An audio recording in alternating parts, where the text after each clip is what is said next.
5 Ann-Sophie Krakow, 6 Signe Davidson, 9 Sarah Nilsson, 13 Saga Blomberg, 14 Elin Strand, 15 Victoria Isaacson, 24 Joanna Nordstrom, 33 Eva Eriksson, and 83 Erika Lindstrom.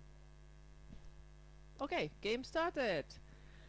Let's see, we have an attack of the Swedish team with 3 of them.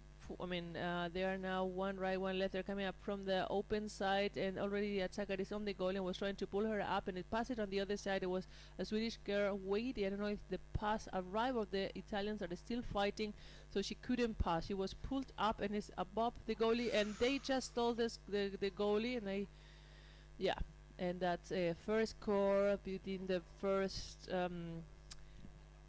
40 seconds of the game for the Black Mermaids. But let's see, maybe that's what the Italians need to wake up. Yeah, that's sometimes it's always hard. First game of the day, third day of tournament. It's early in the morning. Yeah, it's really that's already hard. And both teams are experienced. I mean, both teams have been participating since long time. The Italian girls also since 15 years at least. But the last few years they couldn't come, so I don't know if they have a lot of new girls that maybe haven't that experience. Fefe, you are watching. Kika, are you also walking in the audience? Not walking, God. Watching. We need Italian coffee. Yes, we do. The pool as well. And Fefe, what are you doing in New Zealand? I mean, come on, really, is that more important than the Champions Cup? Let's see, we have now the team from Firenze trying to get organized for attack, and let's see if they can achieve that. Yeah. And now they're recovering, they're trying to come, but it's missing the next team mate. It comes a little bit too late, and the Swedish are really more there on the water, so intercept the passes, and that's a pity because they were. There's another attack, and she lifted the goalie very yes, easily. Yes. I can't see the numbers of the Swedish girls, but yeah, they're very experienced in attacking, and they need to be careful. The Italians need to be on time on the counter attack. Either they attack and they try to be there and then on time to receive the pass so they can build up an attack. Otherwise, the counter attacks are going to be brutal, and if they cannot make it on time, they don't have an attacker doing the forechecking, then the Swedish girls might ended up doing few scores. Let's see. Now it's the Italians girl, and that was a little bit of fighting with the ball, but the goalie could keep on place. That was the next Italian girl. Yeah, and I'm also surprised that the forecheckings of the Swedish girls allowed that to happen. You know, the Italians could attack twice directly on the goalie. Third time they go down now with the ball, playing in the safe corner, and now there's no attacker. Let's see. It's a pass to no. The Australians are coming. The Aussies. Okay, and counter-attack. But the Italians were quite long. They're attacking on the basket, and that's good if they manage to keep it up. Let's see. And they're in the middle of the pool. Yeah, it was a great job. Again, they need to be careful to let the Swedish girls be really on top of the goalie, because I could see they don't have a lot of very experienced goalies. So if the forecheckers of the Italians are not working in this area right above, then that's going to be complicated. And they have to watch out not to let their basket get stolen, and because the Swedish are more experienced and they see that very fast. Mm-hmm. So. Let's see, now we have two fighting against one, and that's the thing. When you recover the ball and trying to bring the ball out of your area because you've been under attack, and you don't have anyone that is there to receive the ball, then you are back to square one, because then you have the the team that has been attacking, in this case Sweden, have more air because they have been putting the pace and the rhythm of the game. And so you are already kind of exhausted. You have the ball, you're trying to pass it, no one is coming, you lose the ball, and so then for that moment, for that counter-attack, you as a forechecker cannot return, and you have the attackers on top of the defenders or the goalies like we are seeing now, and that's a dangerous moment for a game. Wolfgang is bringing more coffee. Yeah, we're trying to wake up and be as awake as the girls there in the water. Wake up, girlies! Put some energy! Yeah, I mean, great job. I mean, the Italians are doing a much better job defending. And they always But have an you see attacker. there's a lot of gaps there by the goalie. Sorry, Lisa. No, no tell me. problem. The attackers are there, like they're Yeah. often okay. Right now, no, but 3 people defending the basket. Always the attacker trying to be between the defender and Yeah. the ball. So that's also how to help the defender and the goalie be more ready for a counter attack afterwards. Yeah. Which position do you play I normally? play defense. You play defense. What do you play? I am a goalie, Goalie? mostly. So you are attack. I guess you've played all the positions Yeah, over the years. but I love the goalie position. I think it makes so much fun. I remember, most of the people either you love it or you hate it, the goalie position, because it's been hanging upside down, and I love it. It's just If I feel better there. if I would manage to stay on the basket, Let's see. Well, now, great job. I mean, the Italians are doing a much better job defending, because the first goals happened quite quick. It was just 2-0. Okay, I thought it was 3. Anyway, cool for them. That means they still can get this game around. 2-0 is not the easiest to reverse, but it's still a possibility. And they have been fighting better. Probably they woke up a bit more. But now look, they are in a counter attack, and I'm surprised that also that's a shoulder in the basket. And it didn't look. She didn't really. She didn't really get the chance to push. Yeah. So Yeah, but it's still, in the reglement saying even if it doesn't matter where the ball is, you shouldn't have. So Yeah. it could, But Anyway. it's hard. We're talking about that this morning before coming here. That it's hard as the baskets are the same size for everyone. If you're a big guy with very broad shoulders, no problem. Yep. And But for the girls, For the girls, are usually a smaller frame, and then it's way easier to get shoulder in the basket for women. yeah. I mean, normally, hold on. Sorry, yeah, back. I don't have that problem because I have quite wide shoulders. But a good way to help yourself to be in good position is to open your elbows. So you open your elbows, and you can open up, because otherwise you tend to do this, and then you You get fall in. inside, Exactly. yeah. So if you open your elbows and kind of use your elbows to kind of stand on part of that helps, and then you can open up your shoulders. Plus, you take more space, and it's Exactly. easier to Yes, have yes, yes, yes. more complicated to have the opponents come on your face. Oh, but it's a good game. It's also challenging for the Swedish Yeah, team. I Like mean they're 2-0. I mean, I think it's amazing Steigerung. yeah. Because the Germans have such, I mean, you can, with one word, you can say so many things. Most of the time, in Spanish or in Italian or in English, you need a full sentence to achieve the same meaning. When I say the Italians have become better from the beginning. A to now. progress. A progress. Thank you. I think we should switch back to the pool camera. Well, we have now the break. I mean, I think it's. No. No, the game is okay. still running. Guys, please. We need to switch back. Okay, sorry. I thought that we were in. Yeah, that's what fine. I assumed we were in the in the break, because they changed. No, So the Italians got better, like kind of woke up, and now they are creating some chaos in the basket of the Swedish girls, and they're attacking from above. Now you need your next teammate underneath, so you can pass and keep the ball really closer to the basket. Yeah, when there's you are just one fighting. person underwater. Yeah. Okay, now they're helping, but that's a cluster on the surface. Yeah, when you have a cluster, you really need to have one person underneath. It's way more important than having three people at the surface to be able to catch the ball if somebody manages to push it down. Okay, and the Swedish got the ball, and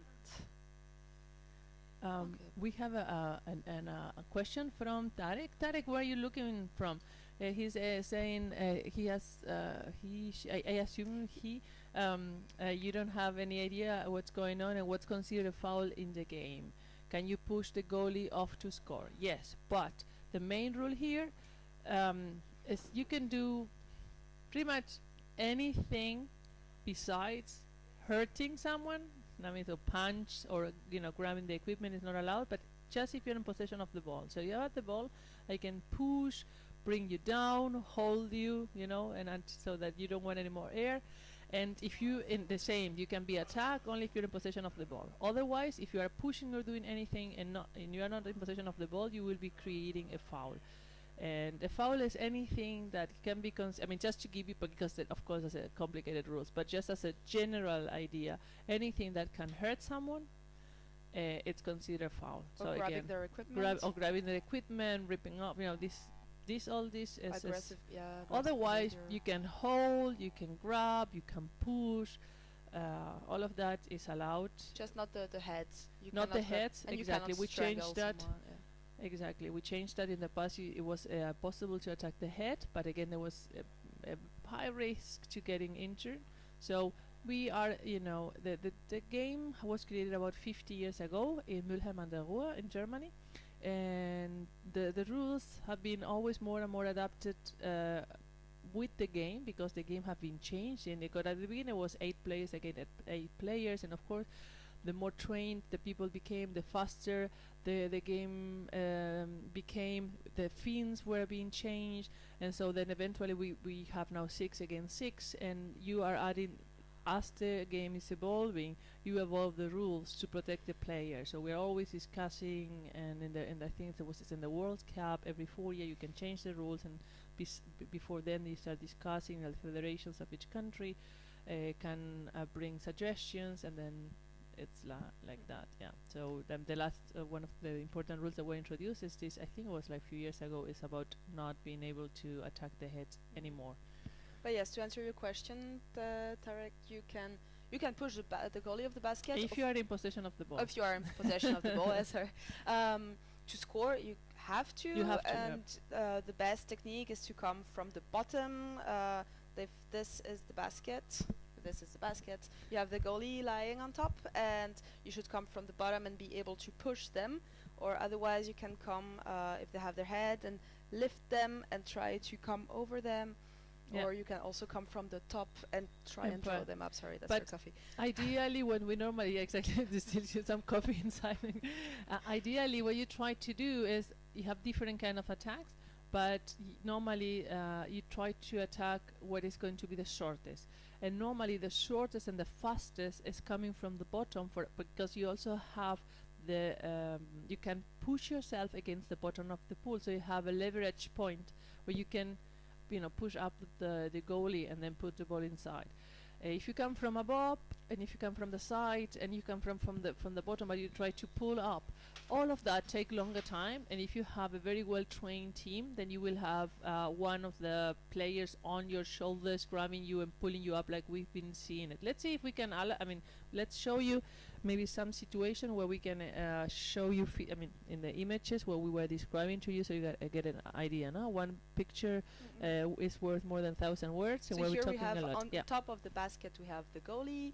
In front of the basket lying we have the defender, who is trying to keep the opponent off with her feet. They're not allowed to kick, so you can make contact and then push, but you cannot kick the opponent, because Exactly. that would hurt, and that's dangerous. You think? I don't know that it is. But no, yes, I'm just being sarcastic, of course, that we're Especially with the mask. If you get a kick in the mask, then you have nice black eyes. That's standard underwater rugby player makeup. So now we have we changed sides, right, in the halftime, and now we have the Swedish girls trying to attack. You see, she comes from above. She tries to pull, but she already has two girls. So you see, she cannot pass the ball, and if you can't pass the ball, you cannot and keep coming. You cannot create a pressure, and then normally the defenders, the goalies, they have time to get into position and to react. And what you need to do is being fast and keep coming, so you create chaos and force a mistake. And she is trying to push. She was trying to push the goalie up from the neck, and it didn't work out because she was also a little bit higher. She has her by the She neck. what? She had her a bit like Yeah, in by the neck. head. Yeah. It was there 50-50, right? So a little bit of head there, but it's difficult also for the referees.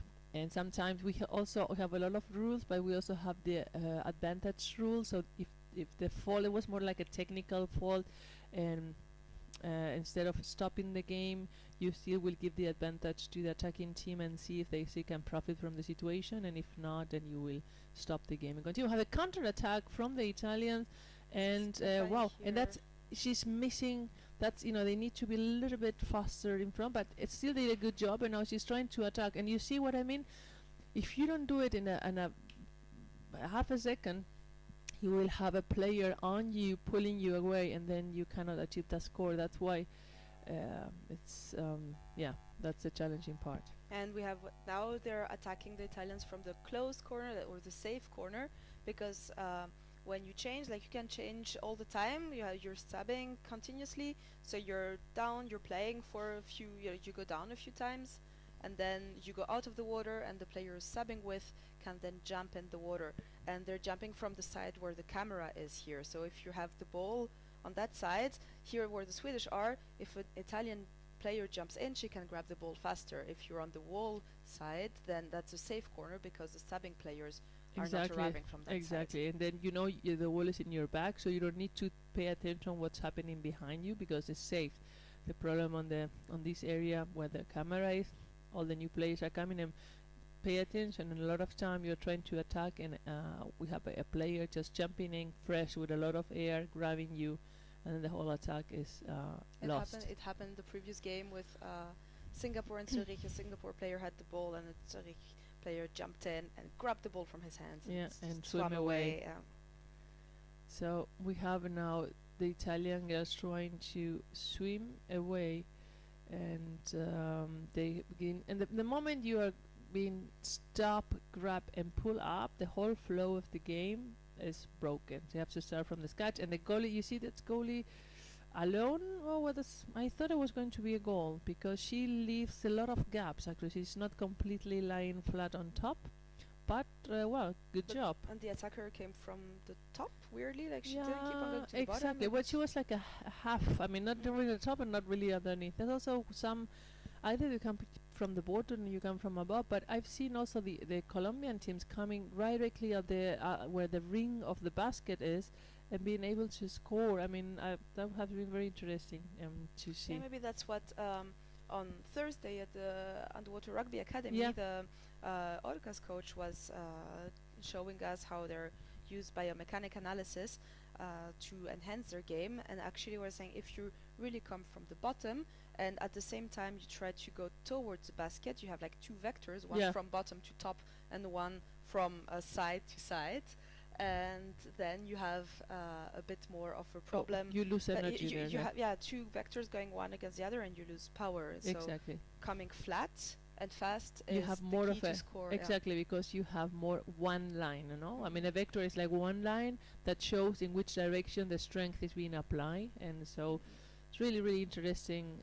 Hopefully we can upload some videos and maybe write some articles, because that's been really, really enlightening the academy. So let's see, we have the next Swedish girl on the goalie attacking from above, but you see it takes too long, and already it's two Italians on the Swedish attacker, and they recover the ball. But the Swedish are very tenacious, I mean very fierce, and recover the ball back again, and now they're trying to start another wave of attack. This is also very important in rugby. You need to build up waves. You need to keep coming with 2 or 3. Oh, that was a missed pass almost. A great job from the Italian that recovered and really fished the ball. And now they're counter-attacking. There are 2 people, so that's great because if another player comes, she can pass to that to her teammate.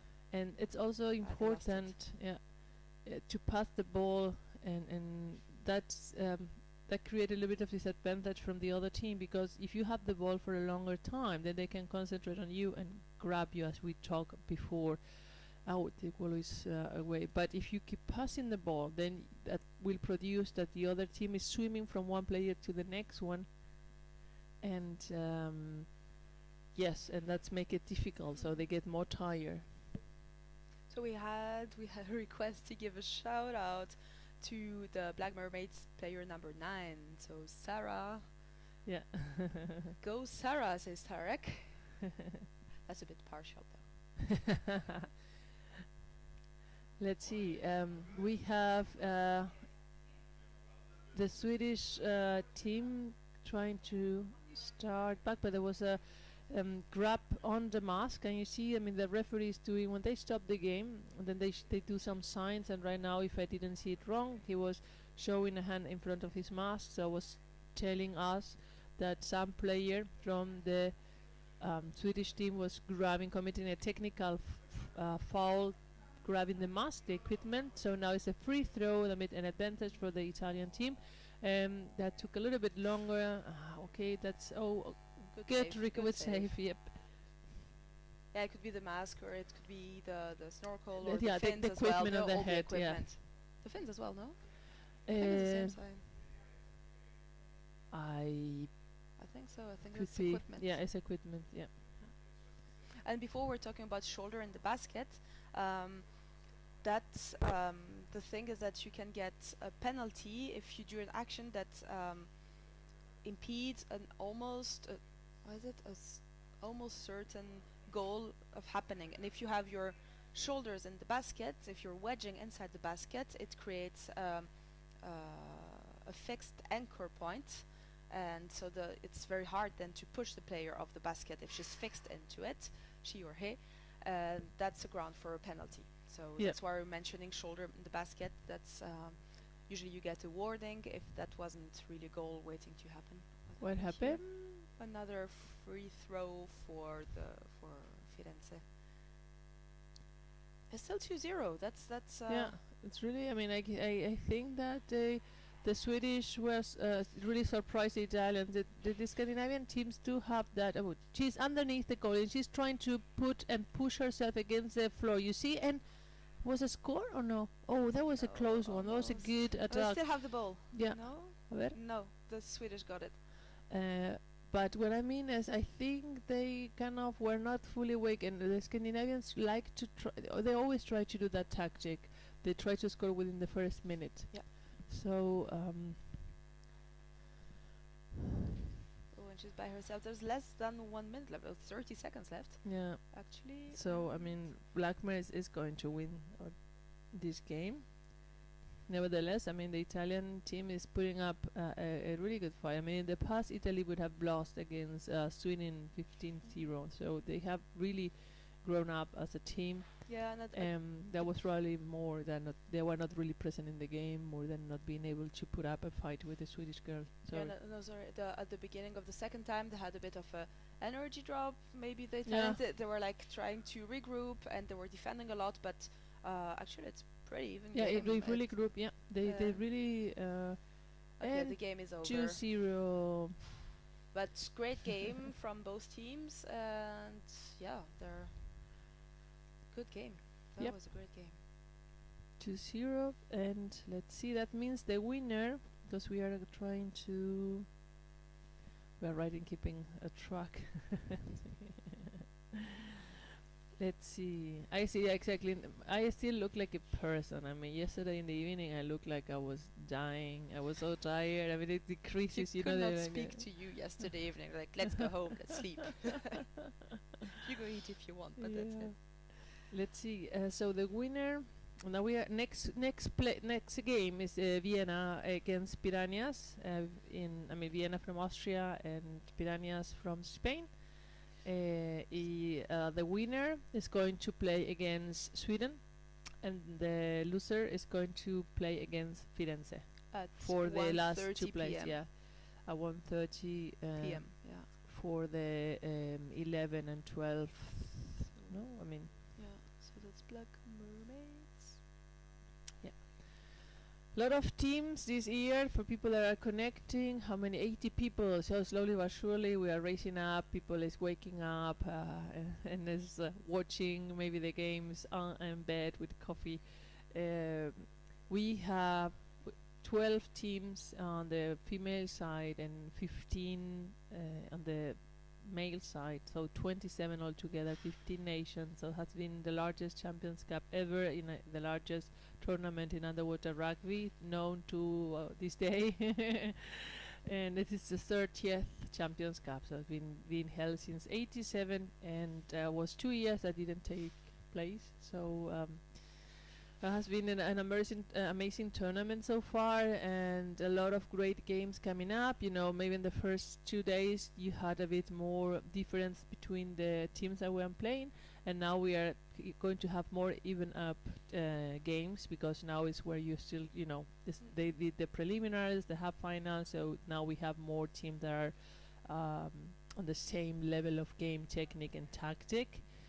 Good game. España, están los familiares de Piranhas aquí alentando a las chicas, que ayer a la mañana no pude comentar, anoche también. A veces, bueno, como estamos rotando y estamos viendo, no estuve para todos los juegos en español, pero a ver, y en Viena haben wir Leute von Wien, von Österreich, die auch schon wach sind, und die Mädels hier auch so ein bisschen wie sagt man so, wenn man wenn man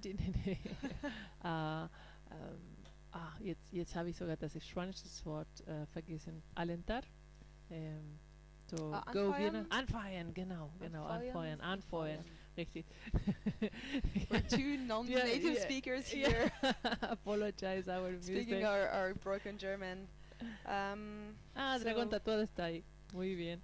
So we have, you have the... Yes, the rooster. Let's maybe I say the Vienna one? Yeah. So, UWC Wien, we have number 2, Andrea Lintop, number 9, Ulrike Janowski, number 18, Sabrina Scheuer, 21, Magdalena Wölzel, 29, Sophie Bartenstein, 36, Elisabeth Schwarz, 37, Denise Schmutz, 38, Julia Wenninger, 39, Karin Eisenhut, no, she's not here, she's sick, sorry. 44, Daniela Neunteufel, 52, Teresa Vian, 93, Nausicaa Decker, 95, Bilim Ebbers. That's the team from Vienna. And Piranhas. Piranhas, sí, aquí los tengo. A ver, 1, Carmen Peña, 2, Rocío Alonso, 3, Irene Arconada, 4, Carolina Vargas Cata, 5, Andrea Novo, 6, Elena Lera, 7, Laura Sambo, 8, Sara Velázquez, 9, Laura Vallejo, o Vallejo a la Argentina,